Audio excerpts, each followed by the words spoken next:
అమ్మ నమస్కారం. నమస్కారం అమ్మా విజిత.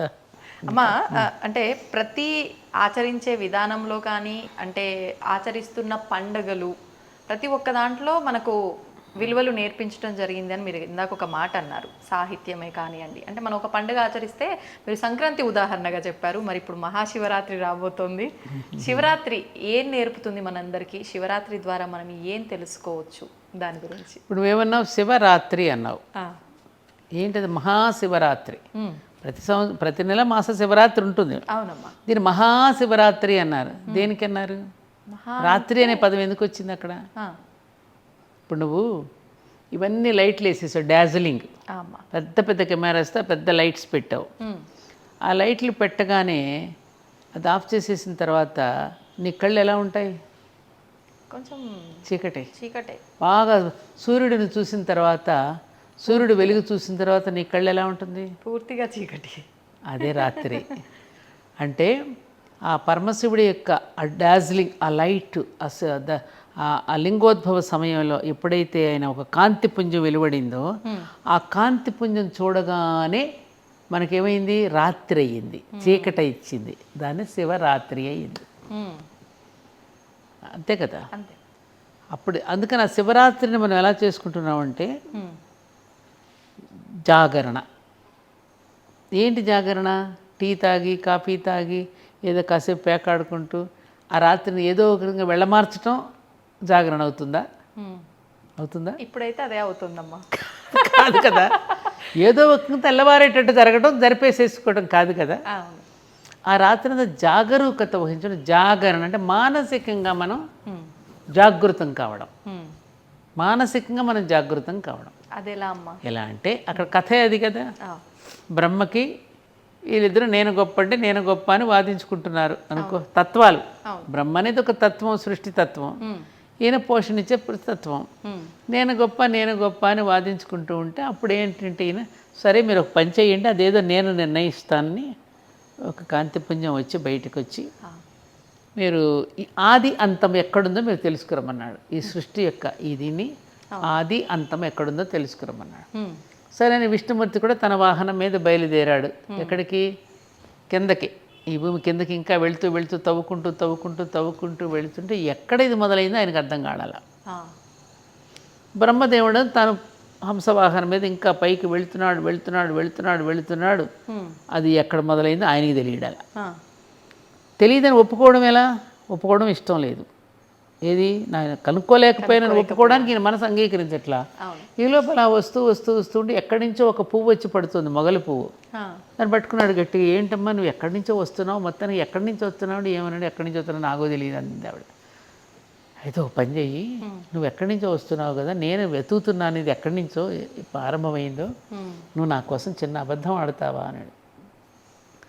ఈయన రజోగుణ ప్రధానం కదా బ్రహ్మదేవుడు. అడిగితే సరే అని ఇది తలూపింది, ఒప్పుకుంది పాపం అద్భుత సాక్ష్యం చెప్పడానికి. ఇంకా కొంచెం పైకి వెళుతూ ఉంటే కామధేను వస్తుంది అక్కడి నుంచి. నువ్వు ఎక్కడి నుంచి వస్తున్నావు అని అడిగాడు. నాకు తెలియదు ఎక్కడి నుంచి వస్తున్నాను. అయితే నువ్వు కూడా నా కోసం ఒక చిన్న అబద్ధపు సాక్ష్యం చెప్పు. నేను ఎక్కడి నుంచి వస్తున్నానో కనుక్కున్నానని నేను చెప్తాను, అది కనుక్కున్నానని దానికి నువ్వు సాక్ష్యం చెప్తావు అంటే సరేనని తగ్గిపోయింది. సరే వీళ్ళిద్దరిని వెంట పెట్టుకుని బ్రహ్మదేవుడు చేరుకున్నాడు. ఆ విష్ణుమూర్తి కూడా చేరుకున్నాడు ఈ కాంతిపుంజం దగ్గరికి.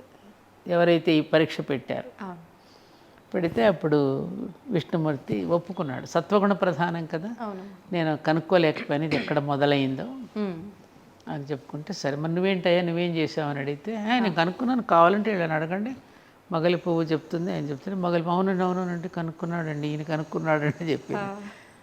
ఏమయ్యా నువ్వేంటని ఆమె తల ఊపింది ఇది. అప్పుడు వెంటనే అబద్ధం చెప్పావు కాబట్టి కామధేనువుకి నీకు ముఖానికి పూజ అర్హత లేదు, నీకు తోకకే నమస్కారం, పృష్ఠభాగానికి. మొగలి పువ్వు నువ్వు కూడా అబద్ధం చెప్పి నీకు పూజ అర్హత లేదు, భగవంతుడి చేరికి ఇక్కడ నీకు పూజ చేసే అర్హత లేదని చెప్పించాడని కథనం, పురాణ కథనం చెప్తారు అక్కడ. నువ్వు నిజం చెప్పావు కాబట్టి ఏది అవలేదు, నీకు ఆలయాలు కట్టి పూజ చేస్తారు, బ్రహ్మకి నీకు ఆలయం లేదయ్యా పొమ్మన్నాడు, అబద్ధపు సాక్ష్యం చెప్పించావు కాబట్టి అని ఈ కథ మనకు పురాణ గాథ చెప్తూ ఉంటారు. అంటే బ్రహ్మదేవుడికి అంత అబద్ధం ఆడితే అంత శిక్ష వేస్తే మరి మనకి రోజు 24 గంటలు అబద్ధాలాడే మనకెంత శిక్ష ఉండాలి? అలవోకగా మంచి అలవోక. అయినట్టు. కదా. అవునమ్మా. అందుకని ఆ జాగరణ అనేటటువంటిది ఏంటంటే ఈ సత్వరజస్తమో గుణాలు ఏవైతే ఉన్నాయో 3 సరైన నిష్పత్తిలో ఉండి బ్యాలెన్స్ చేసుకోగలగడమే మానవుడు చేయవలసిన పని.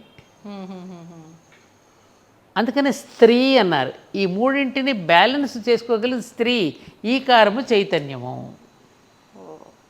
ఇంటా బయట కూడా గెలుస్తుంది అంటారు కదా. అవును. ఇప్పుడు తల్లి ఉంది, పార్వతీదేవి ఉంది, ఆయనకు సగభాగం. అవునమ్మా. ఆవిడన్నింటినీ బ్యాలెన్స్, ఆయనకు కుటుంబ విషయాలు ఆయనకి తెలియదు, ఆయన బైరాగి పరమశివుడు, అవును. అర్ధభాగం ఇచ్చేశాడు. అటు అన్నింటినీ ఇటు జగత్తుని కూడా బ్యాలెన్స్ చేస్తూ పరిపాలించడానికి ఆవిడ సహాయపడుతోంది ఆయన ఆమెకి.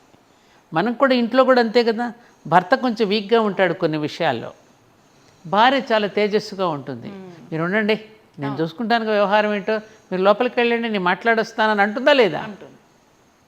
ఆయన చేయలేని పనులు ఈయన చేసి ఆయనకి పేరు తెచ్చేటట్టు చేస్తుంది. అవునమ్మా. కదా. అందుకని ఒక ఒక కథ ఉంది, జోకు. చెప్పండమ్మా. ఒకరోజు వెళ్ళిందంటే పార్వతీదేవి పరమశివుడిని, శివరాత్రి కాబట్టి సరదాగా చెప్తున్నాను. ఏమంటే కొంతమందికి ఊరికే పేరు వచ్చేస్తుంది ఏమిటి, ఏమీ చేయకుండానే అని అడిగిందట. ఈయన ఎందుకు అడుగుతుందని, ఎందుకు అడుగుతున్నావు ఈ ప్రశ్న, ఏమైంది ఇప్పుడు చెప్పు అన్నాడు. ఊరికే అడుగుతున్నానండి, కొంతమందికి ఏమీ చేయకుండా పేరు వచ్చేస్తుంది, అది ఎందుకో చెప్పండి అంటే, ఏమో నువ్వు ఎందుకు అడుగుతున్నావు నాకు అర్థం కావట్లేదు, ఏమిటో చెప్పు అన్నాడు. అదేనండి, మరి ఆనాడు ఇది మార్కండేయుడిని యమధర్మరాజు తరుముకుంటూ వస్తూ ఉంటే ఆ మార్కండేయుడు వచ్చి గట్టిగా మిమ్మల్ని కౌగిలించుకుంటే, మరి మీరు ఒక్క తన్ను తన్నారు కదా యమధర్మరాజుని, ఏ కాలుతో తన్నారండి అంటే, ఎడమ కాలుతో తన్నాను. మరి ఎడమ కాలు ఎవరిదండి అంటే, నీదే. మరి తన్నింది నేనైతే పేరు మీకెందుకు వచ్చింది?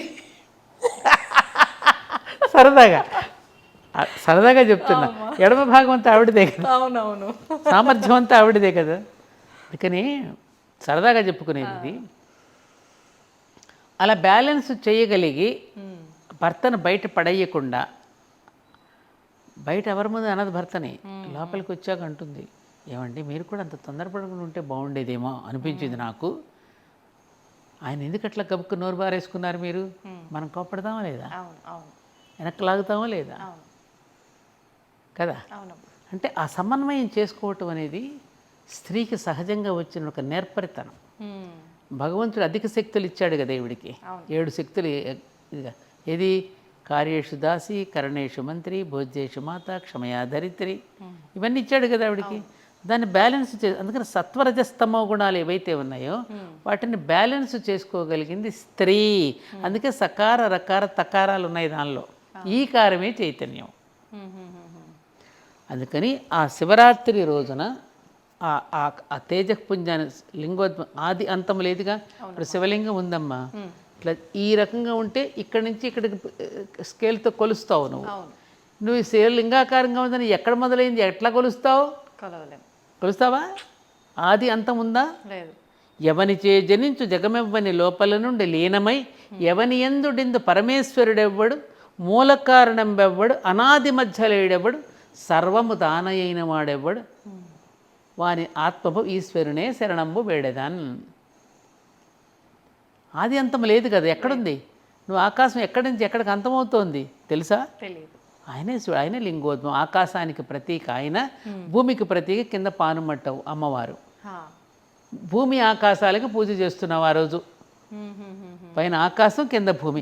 ఈ భూమి ఆకాశాలకు అభిషేకం చేస్తూ, ఈ భూమి ఆకాశాల వల్లే నా బ్రతుకు తెల్లవారుతోందయ్యా, అందుకని అప్పుడప్పుడు నీకు కోపం వస్తుంది మేము చేసే వెధవ చేష్టల వల్ల, నీ కోపానికి గురి కాకుండా ఉండే బుద్ధిని మాకు ప్రసాదించవయ్యా అని ఆ రోజంతా అభిషేకం చేసుకుని మన మనసును కూడా మనం కడిగేసుకునే రోజు జాగరణతో.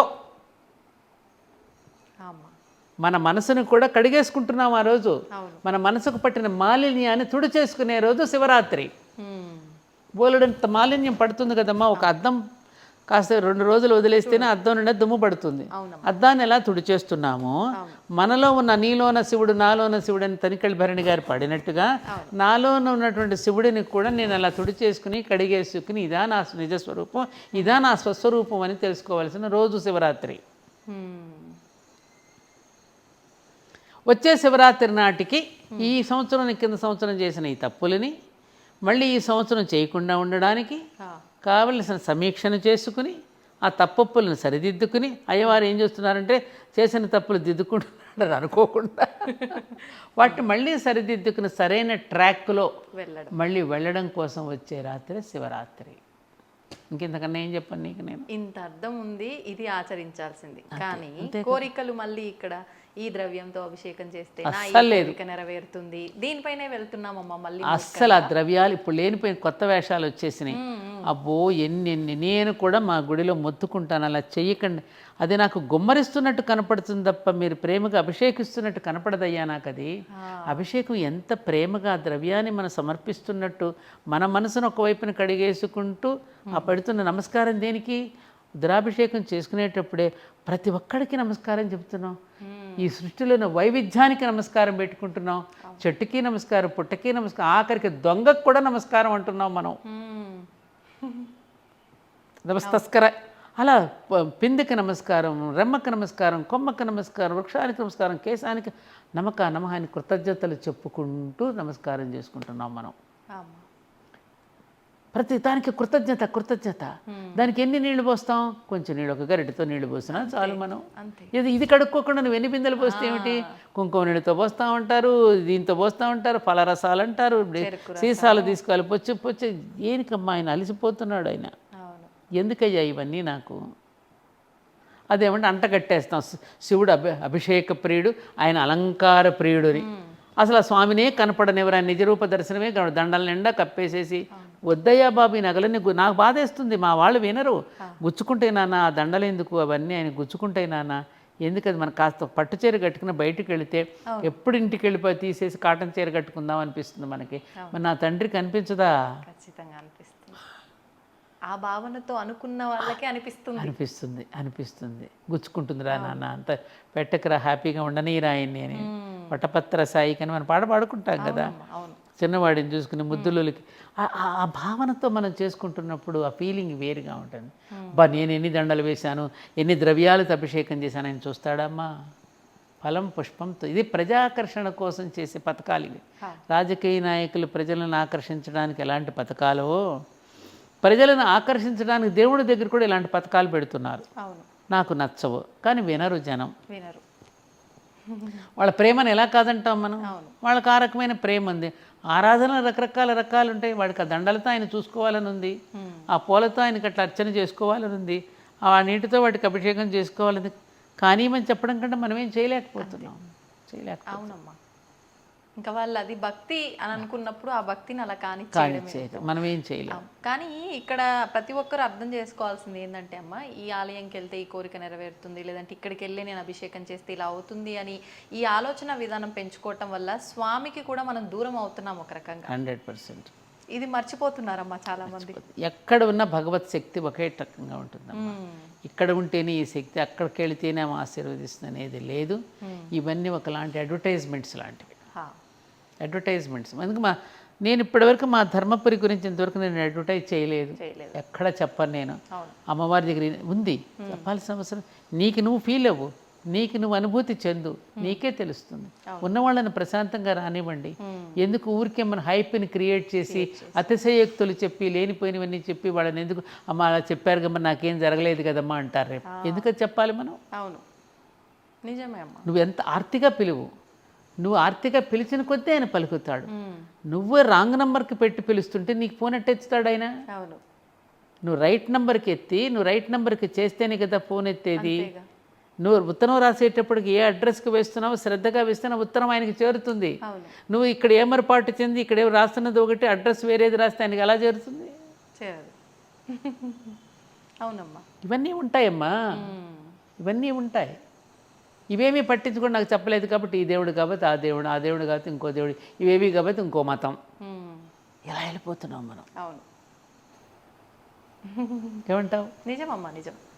ఇప్పుడు సరే అంటే నేను మనస్ఫూర్తిగా స్వామిని ఆరాధిద్దాము మీరు అన్నట్లు, నేను ఏదో బిందెలు కుమ్మరియాల్సిన అవసరం లేదు, నా తృప్తితో నేను ఇంతే చేస్తున్న స్వామికి అనే భక్తితో చేయాలనుకున్నా కూడా అది ఒక రకంగా మారిపోతుందమ్మా. అంటే ఈ ధోరణి ఎలా అయిపోతుందంటే మీరు ఇందాక అన్నట్లు చెప్పే వాళ్ళు ఎక్కువైపోయి ఈ సమయం నుంచి ఈ సమయం మాత్రమే, చాలా ఈ సమయంలో ఇది చేస్తేనే అనేసరికి నాకు ఆ సమయం మిస్ అయింది. ఇంకా నేను భయం. వృధా. ఇప్పుడు భక్తిలో ఒక భయాన్ని క్రియేట్ చేస్తున్నారమ్మా. అసలు భగవంతుడి దగ్గర భయపడవలసిన పనే లేదు. తల్లి దగ్గర పిల్లవాడు భయపడతాడమ్మా, ఒళ్ళో హాయిగా కూర్చుంటాడు వాడు. ఆ స్వేచ్ఛ ఉంది ఆయన దగ్గర, ఆ చనువు ఉంది. మనం తిడుతూ కూడా పూజ చేస్తాం, నిందాస్తుతి అంటాం. మన పాటలు ఉన్నాయి కదా, ఎవడబ్బ సొమ్మని కులికావయ్యా నీకు ఇన్ని జయించానని అంటాడు. ఇవన్నీ ఏంటిది? ఒక నిందాస్తుతి. ఆయనతో అంత చనువు ఉంది మనకి. మాట్లాడుకో నువ్వు దేవుడితో, ఆర్తిగా తిట్టు, నువ్వు మాట్లాడు, నవ్వుకుంటాడు ఆయన, సరదాగా తీసుకుంటాడు, దానికి నక్కును చేర్చుకుంటాడు. నీకు ఆ స్వేచ్ఛ ఉంది ఆయన దగ్గర, నువ్వు అసలు భయం ఎందుకు పడుతున్నావు? ఏం కాదు, అసలు ఏమి చేయడు. నువ్వేది పెట్టినా తీసుకుంటాడు ఆయన. అమ్మవారికి నామాల్లో లేదు. ఇప్పుడు ఎవరు ఏ రకంగా పూజించినా ఆవిడ సమయాచార పూజలు చేసుకుంటే చేసుకోండి, ఏ పూజ చేసుకో వామాచారంతో చేసుకున్న వాడిని ఆశీర్వదిస్తోంది, నువ్వు ఈ ఆచారంతో చేసుకున్న ఆశీర్వదిస్తోంది. నీకు ఆ భయం ఎందుకు అసలు? ఇలా చదవకపోతే అమ్మవారు ఏదో చేసేస్తుంది, నెత్తి ఎందుకు చేస్తుంది? పిల్లవాడు ముద్దు మాటలు మాట్లాడుతూ ఉంటే ముందుగా మురిసిపోతుంది. నువ్వు పెరిగిన తర్వాత ఇక్కడ అవే మాటలు మాట్లాడితే మొట్టికాయ వేస్తుంది. నువ్వు పెరిగావు కదరా ఇప్పుడు. అందుకని పలికేటటువంటి మాటలు అర్థం మారిపోతుంది కాబట్టి అర్థయుక్తంగా చదవండి. రాగయుక్తంగా చదవడంలో ఇక్కడ విరిచి చదవకండి. చదివితే మారిపోతుంది అర్థం. అర్థం మారిపోతే నువ్వు కీర్తించబోయి నువ్వు దూషిస్తున్నావు అని చెప్తున్నావు మనం. నువ్వు లలితా సహస్రనామాలు చదువుతున్నావు, విష్ణు సహస్రనామాలు చదువుతున్నావు అని భగవంతుడిని కీర్తిస్తూ స్తుతిస్తున్నావు. నువ్వు ఆ స్తుతులలో దోషాలు వస్తే అర్థం మారిపోతే నీకు అది దోషం అని చెప్తున్నారు, అంతే కదా. దానికి ఎందుకు భయం? ఎందుకు? అది చిన్నప్పుడు ముద్దు మాటలు మాట్లాడుతూ ఉన్నప్పుడు అమ్మ ఎలా మురుసుకుందో, నువ్వు కూడా వయసుతో ఎదుగుతున్నావు కానీ మానసికంగా నువ్వు చిన్నవాడివే కదా. ఆ చిన్నతనాన్ని అమాయకత్వాన్ని చూసి కూడా నవ్వుకుంటుంది తప్ప అప్పుడు నిన్నేం ఆమె దోషమేం పట్టుకోదు. నీదేదో చేసేసేదు, ఏదో రకంగా నీకేదో ఏమంటారు దాన్ని, ఏదో నెత్తి అడుస్తుందని, ఇంకేదో జరిగిపోతుందని అసలు భయపడాల్సిన అవసరమే లేదు. భగవంతుడి దగ్గర ఎవ్వరు భయపడవలసిన పని లేదు. భగవంతుడు నీ ప్రవర్తనను చూసి మురుసుకుంటాడు, నీ సంస్కారాన్ని చూసి మెచ్చుకుంటాడు తప్ప అక్కడ ఎప్పుడు నువ్వు ఇలా చేస్తే, నువ్వు 2 ఒత్తులే పెడితే లేదా 3 ఒత్తులు పెడితే 5 ఒత్తులు పెడితే దానికి తగినటువంటి ఫలితం ఇస్తాడనేది ఎప్పుడు అనుకుంటే భగవంతుడికి మధ్య నీ దగ్గర కూడా వ్యాపార ధోరణే ఉంటుందా? వ్యాపారమా ఇది? భగవంతుడితో నువ్వు వ్యాపారం చేస్తున్నావా? 3 పెడితే నేను కరుణిస్తా, 5 పెట్టకపోతే నేను ఇచ్చేస్తా, 2 పెడితే ఏదవుతుంది? ఎంత అర్థం ఉందండి. అప్పటి వరకు 2 ఒత్తులు పెట్టుకుంటున్నావు, చనిపోయినటువంటి పార్థివ దేహం దగ్గర 1 ఒత్తి పెడుతున్నావు. జీవాత్మ పరమాత్మలో కలిసిపోయింది, ఇంక అక్కడ 2 లేవు, ఒకటే. అది కదా అర్థం అక్కడ. ఇడా పింగళ సుష్మ నానాడు ప్రతీకగా కుంభవత్తి మధ్యలో పెట్టి 2 ఒత్తులు వెలిగిస్తున్నావు. అదేంటి? అది ఒక ప్రతీకాత్మకంగా చేసే పూజ మనకది. నువ్వు 2 పెట్టినా అక్కడ 3 పెట్టినా ఏమీ కాదు అక్కడ. మన మనస్సాక్షి ఒప్పుకుంటే చాలా అమ్మ చేస్తున్న పనికి. అంతేనమ్మా, మన మనస్సాక్షి ఒప్పుకుంటే చాలు. నీ మనసునే చూస్తాడు తల్లి అక్కడ. నువ్వు పెట్టే నైవేద్యంలో కానీ నువ్వు వెలిగించే దీపంలో కానీ నీ మనసును చూస్తాడు తప్ప అక్కడ అమాయకంగా అసలు ఏమీ తెలియదు. పసిపిల్లలు ఆడుకుంటూ పూజలు చేస్తారు కొన్ని బొమ్మలాటల్లో, దాన్ని ఎంత మెచ్చుకుంటాడో, దాన్ని ఎంత మురిసిపోతాడో కదా. భగవంతుడికి నీ ప్రేమ, నీ అమాయకత్వం, మాయ లేనటమే అమాయకత్వం. మాయ లేకపోవటమే అమాయకత్వం కదమ్మా. ఆ మాయలేని తనాన్నే చూస్తున్నాడు అక్కడ. మురుసుకుంటాడు, ప్రేమిస్తాడు. అది చూడుకోకుండా మనం ఇలా పెట్టకపోతే అబ్బో దీని వలనమ్మా నేను చెప్తున్నాను ఎన్ని రకాల ఛాందసాలతో సైకోలు అయిపోతున్నారు. ఒక రకంగా సైకలాజికల్లో ఒక ఫీలింగ్స్లోకి వీళ్ళు ఒక భయం వస్తుంది వాళ్ళలో. ఆ భయంతో వాళ్ళు రకరకాల పిచ్చి చేష్టలు చేస్తున్నారు, పోట్లాడుతున్నారు. పైగా మేము ఇలాగే పెడతామండి, పలానా పంతులు గారు చెప్పారండి, మాకు ఇలాగే చెప్పారండి, ఆవుకి ఇలాగే తినిపించాలంటండి, ఇలాగే పెట్టమన్నారండి మా గురువు గారు. చచ్చిపోతున్న వాళ్ళని ఒక రకంగా దీంట్లోకి తీసుకురావాలంటే చాలా కష్టం. ఇవాళ రేపు పురోహితులు, మేధావులు చెప్పే విషయాలు పక్కన పెడితే అమ్మ, ఎక్కడికైనా ఆలయానికి వెళ్తే మన తోటి భక్తులు ఉంటారు కదా, వాళ్ళు కూడా చెప్పడానికే తయారవుతున్నారు. వీళ్ళు విని మనం ఒకటి ఆచరిస్తాం మన పద్ధతిలో, ఇది ఇలా కాదమ్మా అది అలా ఆచరించాలి అని చెప్పి మనకు కూడా చెప్పే వాళ్ళు ఎక్కువైపోయారు. ఇంకేం చెప్పాలమ్మా? చెప్పలేం. ఏదో ఉంది కదా, కుందేటి కొమ్ముకు ఏదో ఒక పద్యం ఉంది కదా, తిమ్మిరి ఇసుక అదే పద్యం గుర్తురాట్లా. తైలము తీయవచ్చు అని ఏదో మూర్ఖుడికి మనం చెప్పలేమని చెప్పేసి కుందేటి కొమ్ము సాధించవచ్చు అన్నట్టుగా కొన్ని చెప్పలేము, ఇక మనం ఏం చేయలేము వాళ్ళని. అంతే, అది కాలమే పరిష్కరించాలి. ఇప్పుడు మీరు అన్నట్లుగా ఇది ఎంత బాగుందమ్మా, మనం భగవంతుడితో నా ముందున్నాడు ఆయన, నా బాధను చెప్పుకుంటా, నా ఆనందాన్ని షేర్ చేసుకుంటా అంటే ఇప్పుడు ఈ రూపంలో మనం ఫ్రెండ్స్ అనుకుంటున్నాం, ఈయనే నా మిత్రుడు, ఈయనకే చెప్పుకుంటా అంటే ఇదెంత బాగుంది. బాగుంది కదా, కానీ మంత్రమే నీకు మధ్యలో ఎందుకు మంత్రాలు ఎందుకు? మంత్రంతోటే నామంతోటే అయితేనే స్వామి నీకు అనుగ్రహిస్తాడు, స్వామి అస్సలు లేదు. ఇవన్నీ మంత్రాలు ఎవరు? ఇప్పుడు నీ నీ నీ లోపల ఉన్న నీ హృదయ భాషతోనే నువ్వు మాట్లాడుకో. కవులందరూ అలాగే మాట్లాడుకున్నారు. వాళ్ళ యొక్క భావన. ఇప్పుడు సుప్రభాతం ఉంది, సుప్రభాతం ఎవరో కవులు రాసిందే కదా. అంతే, కళాత్మకంగా ఒక భావనాపూర్వకంగా మేలు కొలుపుతున్నాడు ఆయన్ని, మేలుకోవయ్యా అని. అవును కదా, ఆయన నిద్రపోతున్నాడా నువ్వు మేలు కొలపడానికి? అసలు అదొక భావన. అంతే, వటపత్ర సాయికి అంటూ శ్రీకృష్ణుడికి చక్కగా అడుగులు వేసి, మన కృష్ణాష్టమి వస్తే ఆయనకు అడుగులు వేసి మనం ఎందుకు పూజ చేసుకున్నది ఒక భావనాత్మకంలో, ఆ భావనాలోకంలో విహరిస్తూ ఉన్నప్పుడు మనకు ఒక ఆనందం, ఒక అనుభూతి కలుగుతుంది. అవును. ఇప్పుడు ఈ లలితా సహస్రనామాలైనా, స్వామికి వెంకటేశ్వర స్వామికి సంబంధించి కీర్తనలు, అన్నమయ్య కీర్తనలైనా అన్ని స్వామిని వర్ణించినవే కదమ్మా. అంతే కదా, వర్ణన. అంతే, ఊహ ఎవరి భావన వాళ్ళది. అమ్మవారిని పూజ చేసుకున్నా, ఆ తల్లిని అలంకరించుకుని చూసుకున్నా, మనం మాట్లాడుకుంటూ ఆ తల్లితో ఇంకెంతకాలం అమ్మా ఇవన్నీ పెడతావు పరీక్షలు, ఇంకెంతకాలం అమ్మా ఈ కష్టాలంటే కొంచెం ఆగవమ్మా, మరి అవన్నీ కూడా సమస్య. కాలం అనేది ఒకటి ఉన్నది కదా, నీకు కూడా కొంత జ్ఞానం రావాలి కదా. ఈ కష్టం నీకు క్రియేట్ చేశాను అంటే ఈ కష్టం ద్వారా నువ్వు నేర్చుకోవాలి గుణపాఠాలు చాలా ఉన్నాయమ్మా. ఆ గుణపాఠాలు నేర్చుకోవడానికే మనకు కష్టం అనేది భగవంతుడు క్రియేట్ చేస్తాడు సన్నివేశాల రూపంలో. దాన్ని అధిగమించటం ఎలాగో నీకు నేర్పడానికే. నువ్వు వాళ్ళు నేర్చుకుంటే రేపు నీ పిల్లలకి చెప్తావు ఈ పాఠం. ఇదంతా ట్రైనింగ్ అమ్మా. అంతే, ట్రైనింగ్. మా గురుగారు ఒక మాట అనేవారు, ఎకరాల కృష్ణమాచార్యులు, పూజలో ఎప్పుడు మీరు స్ట్రెయిన్ అవ్వకండి, అలా ట్రైన్ అవ్వండి. స్ట్రెయిన్, అలసిపోవద్దు, అయి పెట్టలేదు ఈ పెట్టలేదు అని కంగారు పడి దేవుడు ఏం చేస్తాడు, నువ్వు స్ట్రెయిన్ అవ్వకు, ట్రైన్ అవ్వు, శిక్షణ పొందు. పూజ అనేది నువ్వు శిక్షణ పొందడానికే, శిక్షణ పొందడానికే పూజ. అంతే, రిహార్సల్స్ అది. ఆ పూజలో నువ్వు పాల్గొన్నంతసేపు నీకేమవుతుంది, ఈ ఇందాక మనం చెప్పుకున్న త్రిగుణాలు ఏది నిష్పత్తిలోకి ఉంటున్నాయి. లేకపోతే ఖాళీగా కూర్చున్నంతసేపు ఏదో చెడ్డ పని చేయాలనిపిస్తుంది. అవును. అందుకనే మనకి భజన చెయ్యి, కీర్తనలు చెయ్యి, బెట్లు పెట్టు, అది పెట్టు, ఇది పెట్టు, ఈ చెయ్యి, అలంకరణ చెయ్యి, ఇవన్నీ ఎందుకు పెట్టారు మనకి? ఈ కర్మకాండలో ఎప్పుడైతే నువ్వు నిమగ్నం అవుతావో నీకు అన్యాపదర్శంగా ఇంకొక రకమైన ఆలోచన రాకుండా ఉండడం కోసం. ఎంత గొప్ప ఆలోచన మా వాళ్ళు చేసింది. ఈ నియమాలని దేనికోసం పెట్టారు? ఆరోగ్యకరమైన నియమాలు. నువ్వు బాగా ఆలోచించండి. మీరు మళ్ళీ చెప్తున్నా, మన సనాతన ధర్మంలో ఆరోగ్యకరమైన నియమాలే ఉన్నాయి తప్ప నిబంధనలు లేవు. ఇలాగే చెయ్యాలనే నిబంధన ఎక్కడా లేదు మనకి. ఏ రూపంలో ఆరాధించుకున్నా నీకు స్వేచ్ఛ ఇచ్చాడు అక్కడ. నిబంధన ఎక్కడుంది? ఒకే పుస్తకం చదవమని నిబంధన ఉందా? ఈ వాక్యాలే చదవమని నిబంధన ఉందా? ఇలాగే చేయమని నిబంధన ఉందా? అదే కదా సనాతన ధర్మం యొక్క గొప్పతనం. అంటే ఏ మార్గమైనా ఎంచుకో, కానీ మంచి మార్గం ఎంచుకో, మంచి మార్గం ఎంచుకో, మంచిగా ఉండు. నీ ప్రవర్తన బాగుంటే భగవంతుడు మురిసిపోతాడు. మళ్ళీ నీకు నెక్స్ట్ జన్మ అనేది, నీకు ఒక అకౌంట్ ఉంది, ఆ అకౌంట్లో నువ్వన్నీ దాచుకుంటే రేపు డ్రా చేసుకోగలుగుతావు నువ్వు. అంతే అమ్మా, అదే చెప్పారు. సంతోషం అమ్మా, చాలా సేపు అయిపోయింది కదా. బాలేకపోయినా నేను ఇబ్బంది పెట్టి కూర్చోబెట్టాయి. పాప నువ్వు చాలా రోజు నుంచి అడుగుతున్నావు, నేను చెప్పలేకపోతున్నాను పాపం అనేక. నేను ఇవాళ మళ్ళీ రేపు తర్వాత మళ్ళీ బిజీ అయిపోతాను అని చెప్పి సరే రమ్మన్నమ్మా.